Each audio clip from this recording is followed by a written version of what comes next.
Chris, you ready? Yes, sir. Massey, they're at the podium. So good afternoon. I'm Sheriff Mike Williams. I'm joined here today by our Fire Chief, JFRD Keith Powers, City Councilman Randy White, and Director of Investigations and Homeland Security Nick Burgos. We are not to bury the lead. We're here to announce, and obviously happy to announce that we found Braxton and Bria Williams safe at about 3:35 this afternoon. Combination of JSO personnel and urban search and rescue from JFRD located both children in a dense wooded area, probably about 400 meters or so into the wood line from their home. So they had made their way to a dilapidated pump house for shelter at some point in time, maybe yesterday or today. And as far as their condition goes, they're lively and talkative, and asked for a cheese pizza that we quickly delivered to them. So they're currently at a local hospital for observation, but besides being a little bit dehydrated and a couple bumps and bruises, they're in good shape, so we're very happy about that. So quickly, a successful joint operation. We had a lot of amazing work done by some great teams and good partnerships. FDLE, FBI, Florida Fish and Wildlife, all played a big role for us. JTA, as you saw, delivering investigators to the scene for us. The National Center for Missing and Exploited Children, the White House Baptist Church, Paradise Village Mobile Home Park. The management team there was outstanding, and as always, a lot of support from the community. I do want to take a quick second and thank the media as well. You guys were out there with us from the very beginning, putting out those messages, and we appreciate it. It means a lot to have that level of cooperation. So one of the biggest partners, obviously, in that operation over the last couple of days was JFRD. And, we're just talking about the level of partnership we have in this community. You don't see that in a lot of places, and it pays dividends for us day in and day out. This is just a very outward public example of that, and we couldn't have done it without them. So with that, I'll turn it over to our Fire Chief, Keith Powers, for a couple quick comments, and then if you guys have any questions, we'll do our best to try and answer those questions for you. Keith. Thank you, sir. Sheriff, I just want to, Sheriff covered pretty much everything, but I just want to reiterate the partnership that we have with the Sheriff's Office. When things like this happen, we take our urban search and rescue personnel, combine them with the Sheriff's Office personnel, and it was 19 of them working together today that found that child. And, this is a lot of times we don't have great outcomes to think, but this is a glorious day for the city that we were able to do this. But it goes to show you what the partnership, how it works, and how we can make a difference in people's lives. And the good thing is that family is fixing to have a wonderful Christmas. They just got the best Christmas present they'll ever get in their entire life. So, Sheriff, I thank you for what your men did. Yeah, absolutely. Same to you. And again, quickly, a big thank you from me to the men and women of JSO. I mean, from the very beginning, just relentless, constantly pushing, great effort across the board. So with that, we'll be able to answer a couple questions. Sheriff, you said they were in a dilapidated pump house. Were they believed to be there the whole time? Can you describe how they... It's hard to tell right now. I mean, you're talking about some very dense, swampy, water, probably a couple feet deep in some spots area. And so we'll find out more in the next couple of days as we're able to talk to them a little more in depth about how they got there. Were they there for both nights? We don't know as of yet. Did they appear trapped? No, not trapped at all. Do you believe they were alone the entire time? There's no reason to believe they weren't. So again, we'll know more once we have an opportunity to talk to them. So you believe they just wandered? We do. That was always that was the best case scenario for us, and it was the one that we put the most time and effort into, obviously. But as we got a couple of days into the operation, you've got to give more time and attention to other scenarios, and that's where information about the car today. Other leads that we had gotten, we began to really dig and explore harder into some of those, all theories really at that point. But the original one and the one that, again, we put the most stock in is that they had wandered off. So was the car is it ruled out now as a factor at all? Yeah, right now we've got no connect. We had very limited information about that vehicle before. The guy playing the music, the SpongeBob music or children's music, and it was something we wanted to explore.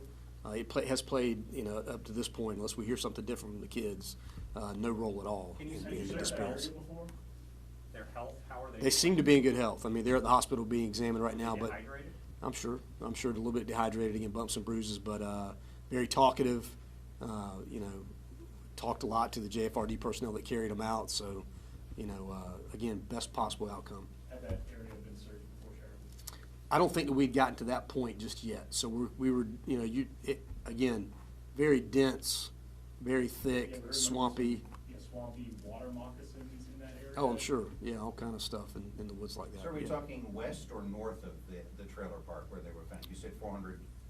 Yeah, north of the trailer park. So that's the real wooded area. Yes, that's Was the it area an that we area focused that on. you had been over already in the last couple days, or was this a new spot? So not on foot. I mean, obviously we had used some of the technology in that area and seen a lot of wildlife and that type of thing, but we had not seen them. So we'll dig into that a little bit. How did they communicate with you? Did they walk up to the rescue crews? Did the rescue crews spot them or hear them? Actually, one of the rescue team members heard a voice, thought was a child's voice, and so they fanned out and started looking and actually found them and heard them talking and found them in the Can you pump describe house. kind of how big that space is? That space, you mentioned the pump house, could you describe how small that I is? didn't see it. Keith, did you see it? No, sir, I didn't. Yeah, No, sir, I didn't I see can't, it. yeah. They described it as being maybe a small fort or a old dilapidated pump house is how the rescuers described it. And there were a few of those out there in that area where kids had set up to play. I don't know if this was like that or not. Again, we'll know more in the next couple of days. So, You can get there on foot, though? yeah, we got there on foot. Is there gonna be any treatment for the firefighters and officers? Do they have like exposure or anything like that? No, I don't think so. I mean, they'll evaluate as they come back in, and if there is, they'll get what they need. But at this point, I haven't heard anything in terms of injury from Yeah, anybody. So. part of our protocol that we do anytime we do a search like this, or is as we bring those crews back in, they're medically evaluated, their vital signs are taken, and we make sure that there's no injuries. Document that if they need treatment, we get them treatment. But everybody is evaluated as they come back in. When the children were found, what was their demeanor? Were they talking and happy? Were they exhausted? Can you explain that at all? Correct. The way it was described to me is they were happy and talkative, and the rescuers gave them a bottle of water and some candy, and they were chewing on candy and said, "We're hungry and want a cheese pizza." So immediately, some sheriff's office personnel and some of our personnel chipped together and got them some pizzas and got them delivered to them. Sheriff, Have you, given everything we've been through recently, are you surprised by this outcome? No, I listen. It's the outcome that we hope for. So at the end of the day, I mean, we work hard on each and every one of these cases. They all have a different outcome. That's just the way it works sometimes. And so again, incredibly grateful that the outcome we got today is the one that we got. Have you spoken to family directly? Have you spoken to family directly? So far? I have not. I know we transported the family to the hospital. I haven't had an opportunity to talk to them yet. Question Any for the charges, councilman, can you speak to all the locals in his district who came out to help? There were a lot of them who were not involved with law Yeah, from day one, there was hundreds that was offering their, including White House Baptist Church, has opened their doors, and that's where I believe all the policemen and firemen are now. And they're feeding them and taking care of them, but the community and other districts too come in, so there was plenty of help.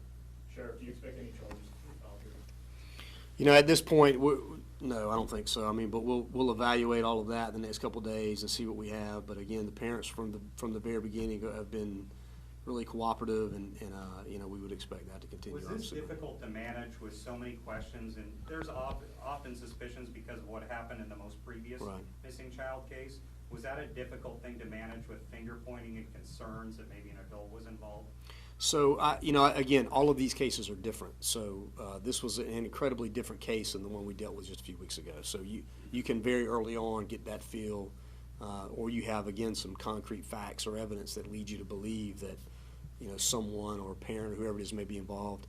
And we didn't have any of that in this case. And so, we have people that work these cases a lot and talk to people all the time, interview them all the time. They have a good sense of that. And so, we felt like from the very beginning, cooperative, and as it turns out they were. With that, how are you feeling? Changed through the years, and because of those changes, do you attribute that to having success here, the use of social media, drones? Is it just as simple as boots on the ground got this done, or do you think any of those changes may have contributed with what we've been through? No, Keith mentioned it earlier. I think you've seen some significant changes in terms of, technology on both sides of both departments have increased some levels of technology, the level of cooperation, using the incident management system and managing as professionally as we do, and sometimes we run it, sometimes they run it, and it works both ways. And so that is an incredible benefit to this community to have, these two departments working together, and it showed with this Can incident. you say why the cadaver dogs never noticed anything? Were they just not close enough? Are they limited in range? Well, it's hard to tell. So cadaver dogs may not have picked it up, but dogs in general, so may not have been in range. Again, we'll evaluate all that. You know, small kids, there's a lot of factors when it comes to that. So the canines are incredibly reliable, and they always, you know, typically are pretty successful. But we'll take a look at that and see, you know, why they weren't picked up and you know, in this operation. So, all right, listen, thank you all for your help. We appreciate it, and Merry Christmas.